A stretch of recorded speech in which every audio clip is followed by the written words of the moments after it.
Pada pagi hari ini izinkan saya membahas sharing tentang yang namanya kita mau maju terus di dalam Tuhan. Karena kita di tahun ini itu semangat perubahan. Jadi kalau semangat perubahan kita nggak boleh mundur, tapi apapun yang terjadi kita harus maju terus di dalam Tuhan. Amin.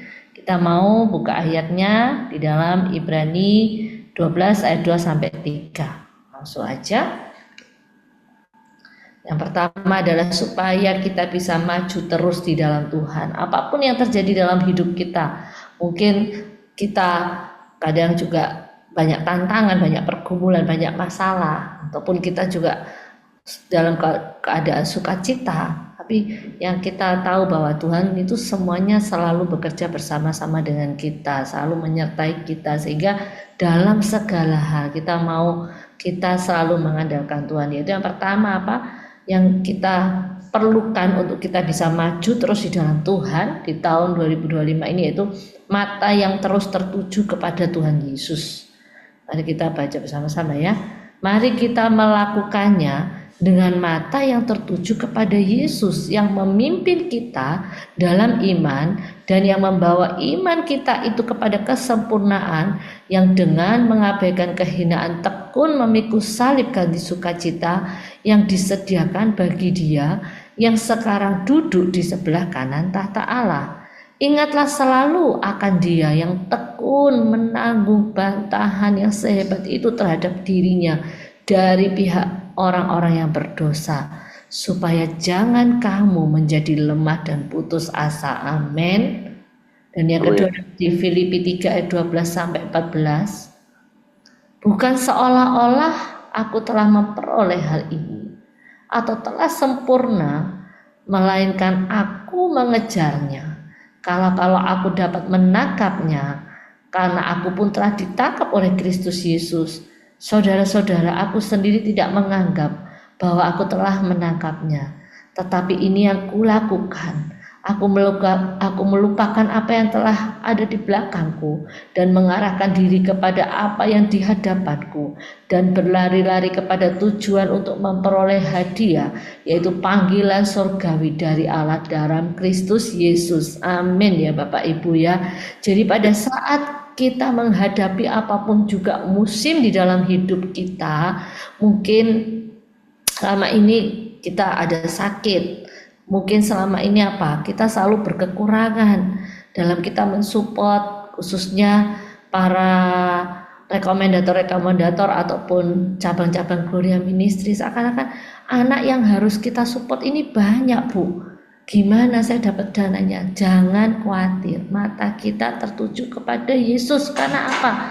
Bahkan Yesus aja loh tekun menanggung bantahan yang sehebat itu terhadap dirinya dari pihak orang-orang yang berdosa. Agar apa? Agar kita tidak menjadi lemah dan putus asa. Dan kita harus melupakan apa yang ada di belakang kita juga, berlari-lari mencapai tujuan. Jadi kita harus percaya dan kita harus perkatakan, deklarasikan setiap hari, perkatakan, Tuhanku Allahku sanggup memenuhi kebutuhanku menurut kekayaan dan kemuliaannya di dalam nama Yesus. Pasti saya sanggup, aku sanggup apapun yang terjadi dalam hidup ini. Terus Tuhan, bawa mataku terus tertuju kepadamu. Contohnya adalah apa? Seorang pelari bila ikut perlombaan, saat dia sudah ada di dalam garis pertandingan untuk dia berlomba, pelari itu harus melihat garis finishnya ada di mana, Bapak Ibu. Bukan saat tembakan misalnya 1, 2, 3 dor, terus kemudian dia berlari ke belakang, nggak ada. Pelari yang langsung berlarinya ke belakang nggak ada, putar balik, putar arah nggak ada. Mungkin kalau pelarinya rada-rada error ya, atau mentalnya kena, baru itu putar. Tapi kalau pelari yang tangguh, dia adalah ada darah seorang pemenang di dalam dirinya, itu saat berlari menujunya adalah ke depan, melihat di garis finishnya mana. Dan dia tak peduli dengan kanan kirinya. Yang penting apa? Dia terus berlari dan berlari semaksimalnya, semampunya yang dia bisa berikan. Jadi terbaik, kemampuan terbaiknya dia berikan. Contoh ada juga cerita yang seperti apa, kura-kura itu ya, kura-kura dan juga apa itu kelinci ya, yang pesat banget ya. Jadi si kura-kura sepertinya perlahan-lahan, ini si kelincinya ini dia cepet kebut, larinya cepet kebut, dia enak-enakan santai-santai, dan pada akhirnya yang terus dan terus konsisten, terus dan terus melihat garis finish pertandingan kita, itu ternyata kura-kura yang menang. Karena apa? Si kelinci sombong, di tengah-tengah dia tertidur. Nah akhirnya saat dia tertidur, kura-kura lewat terus dan mencapai garis finish.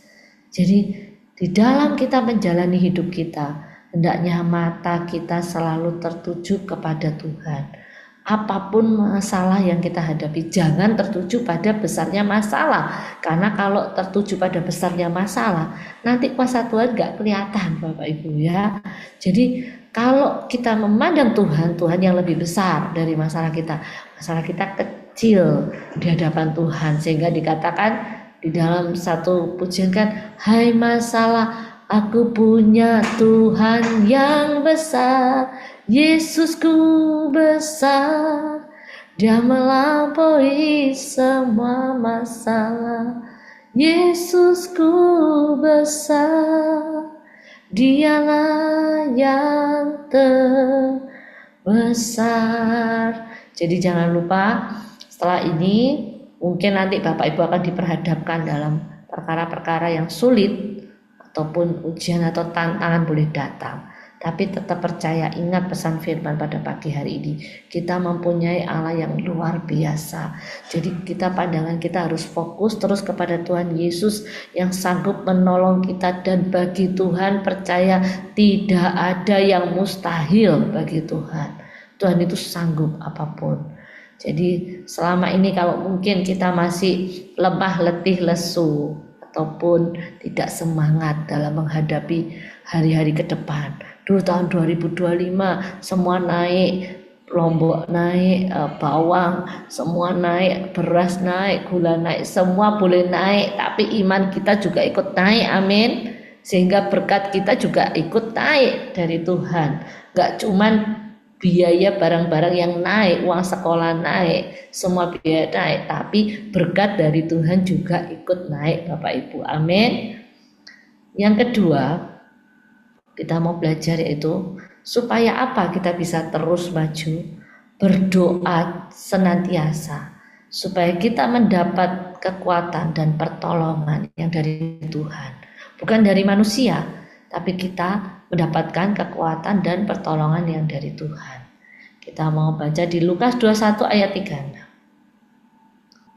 Berjaga-jagalah senantiasa sambil berdoa, supaya kamu beroleh kekuatan untuk luput dari semua yang akan terjadi itu, dan supaya kamu tahan berdiri di hadapan Anak Manusia. Amin.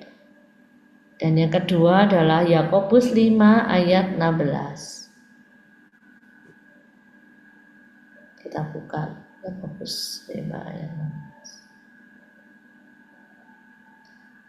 Karena itu hendaklah kamu saling mengaku dosamu dan saling mendoakan supaya kamu sembuh.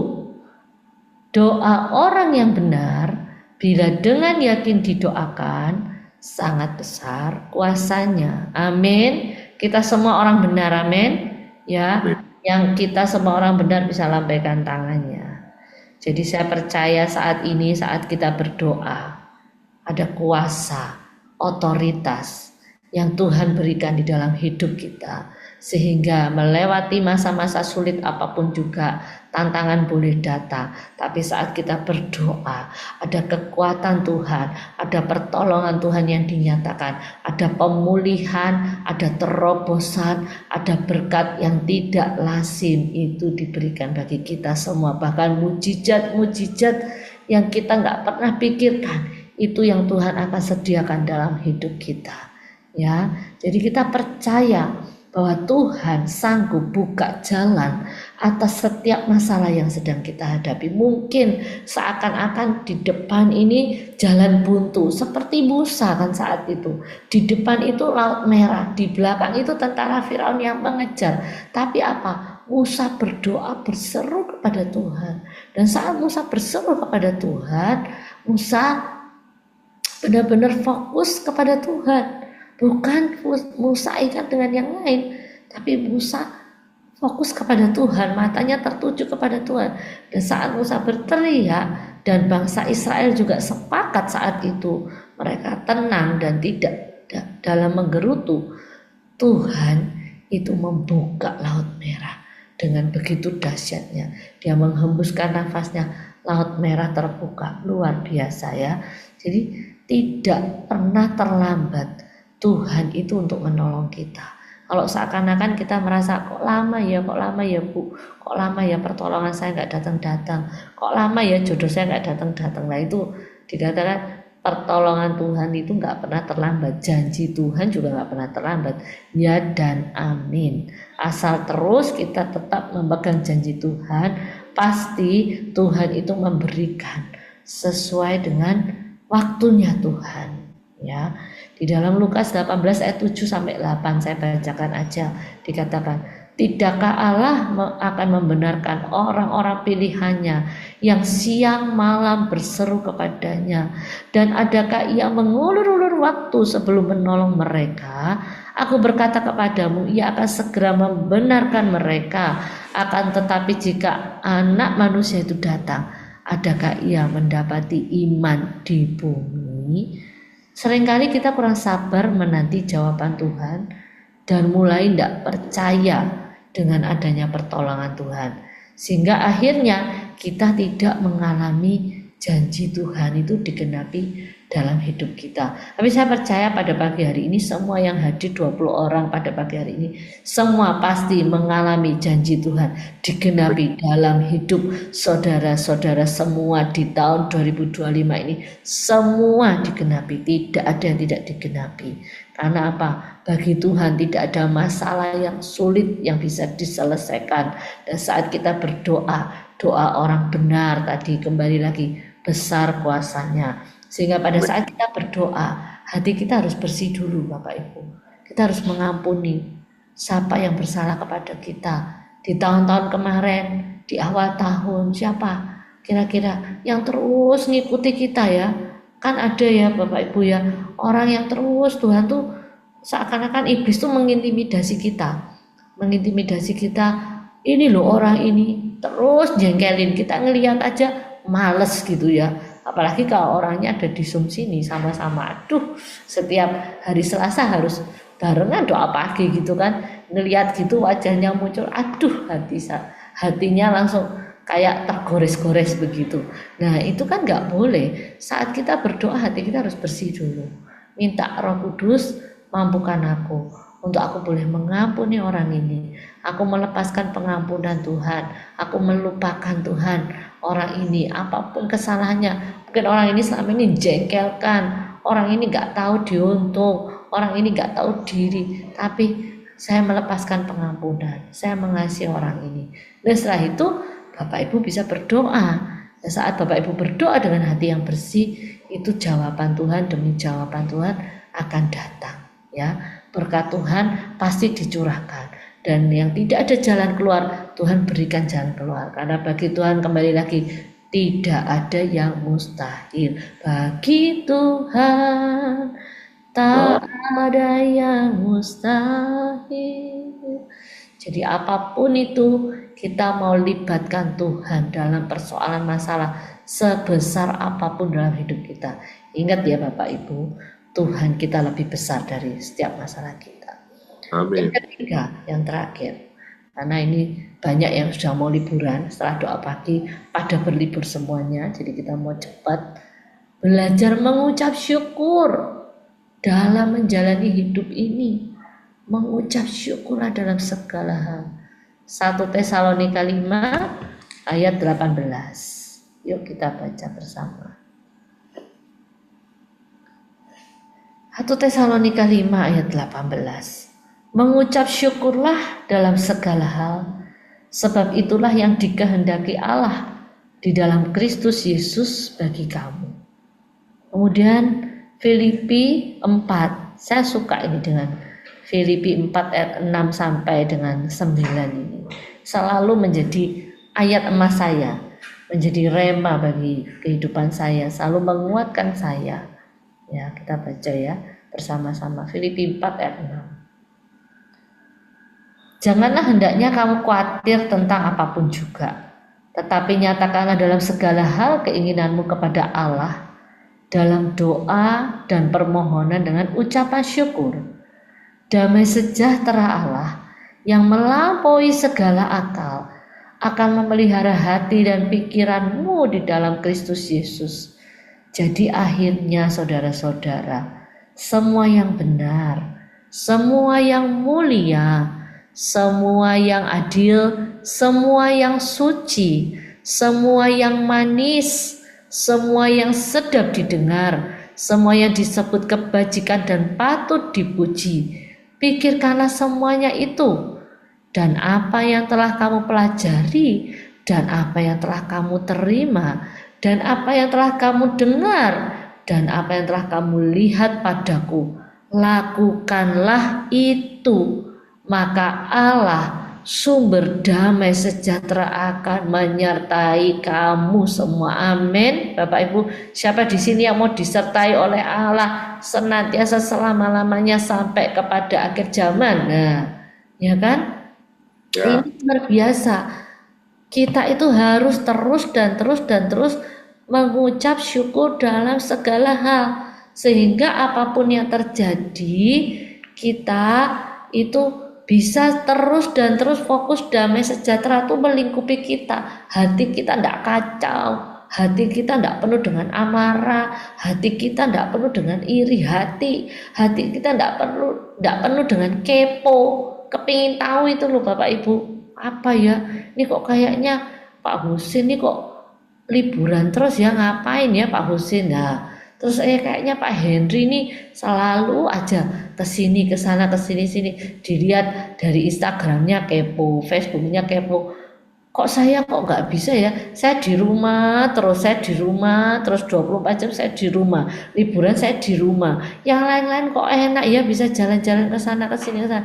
Nah itu loh, itu hendaknya damai sejahtera Allah terus ada di dalam hati kita, memelihara hati dan pikiran kita di dalam Kristus Yesus, sehingga pada akhirnya apa? Semua yang benar, semua yang mulia, semua yang adil, semua yang suci, semua yang manis, semua yang sedap didengar, itu kita pikirkan semua itu. Pada saat kita memikirkan yang manis, yang benar, yang sedap didengar, yang patut dipuji, pada saat kita pikirkan itu keluar dari mulut kita juga enak didengar, juga enak, ya kan? Untuk saat kita ini diajak bicara, itu perkataan kita yang keluar juga enak, bukan perkataan yang nada tinggi terus, ya kan? Tapi perkataan yang nyaman, yang tenang, membuat ketenangan bagi semua orang yang ada. Besok juga hari raya Imlek, kita ketemu dengan keluarga besar kita, dari pihak papa, dari pihak mama, ya kan? Nah, keluarga semua kumpul, anak, mantu, cucu kumpul semua. Hendaknya apa yang keluar dari bibir dan mulut kita ini enak didengar dan penuh dengan pujian dan kata-kata yang manis. Nah, sehingga itu membawa ketentraman, ketenangan dalam setiap yang mendengar perkataan kita. Ya kan, jangan kita pas datang mukanya sudah muram seperti pepaya gitu kan, udah lonjong gitu, gak bisa tersenyum, gak bisa ketawa, diajak ngomong sedikit aja jawabannya singkat begitu, karena jengkel mungkin, karena bagi-bagi angpau. Jadi gak boleh yang seperti itu. Biarlah dipenuhi dengan damai sejahtera sukacita yang dari Tuhan, sehingga saat damai sejahtera sukacita dari Tuhan itu melingkupi kita, nanti kita juga itu bisa dirasakan kehadiran Kristus, karakter Kristus itu bisa dirasakan di dalam keluarga besar kita, sehingga nantinya yang belum diselamatkan tuh mesti bertanya, Kamu kok wajahnya kok tambah muda sih? Setiap ketemu kok tambah cantik, tambah ganteng. Apa resepnya, apa rahasianya? Kok kayak orang nggak pernah susah? Saya sering kali ditanya, banyak orang tuh mesti ngomong, kamu ini kok kayak orang nggak pernah susah. Padahal pergumulannya, bebannya juga banyak, masalah juga banyak. Tapi kok nggak pernah susah? Karena saya ngomong apa lah? Karena semua saya serahkan sama Tuhan. Apa-apa tuh saya serahkan sama Tuhan. Setiap malam saya selalu berlutut saya serahkan sama Tuhan. Tuhan, ini masalahku yang aku nggak bisa handle.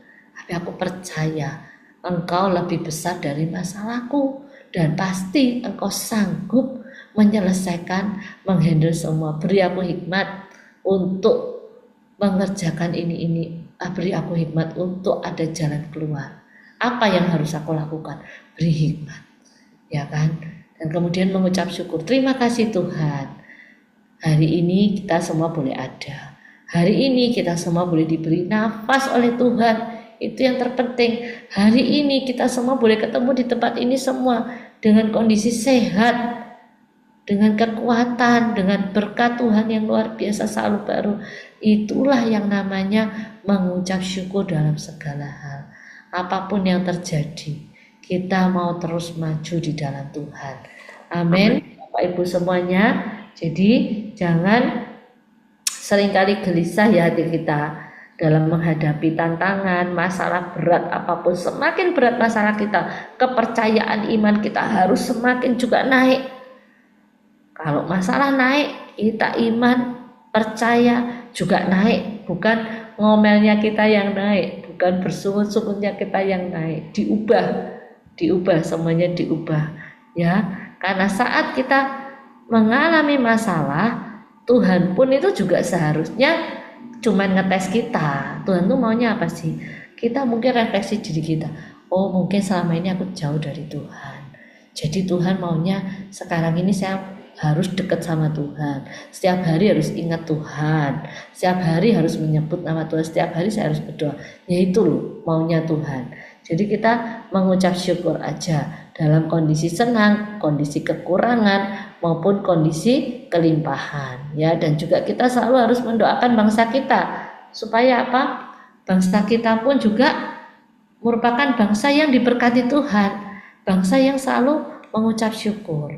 Dan kalau kita mengucap syukur, kita maju terus, kita fokus di dalam Tuhan, dan kita selalu berdoa, pertolongan Tuhan, kekuatan Tuhan dinyatakan. Saya percaya Gloria Misi Indonesia ini akan semakin terus naik dan naik dan naik dan naik. Dan setiap para rekomendator yang saat ini dibantu mungkin ya, rekomendator bantuan, dana-dana bantuan, itu kalian semua akan bisa mandiri. Karena apa? Karena kalian terus mengandalkan Tuhan dalam segala hal. Karena kalian di dalam setiap masalah yang berat, tantangan yang berat, kalian terus ingat kepada Tuhan dan kalian minta campur tangan Tuhan untuk Tuhan buka jalan, mengirim donatur-donatur yang baru, donatur-donatur yang benar-benar memiliki hati dan kasih sesuai dengan visi misi Gloria Misi Indonesia. Amin. Itu saja.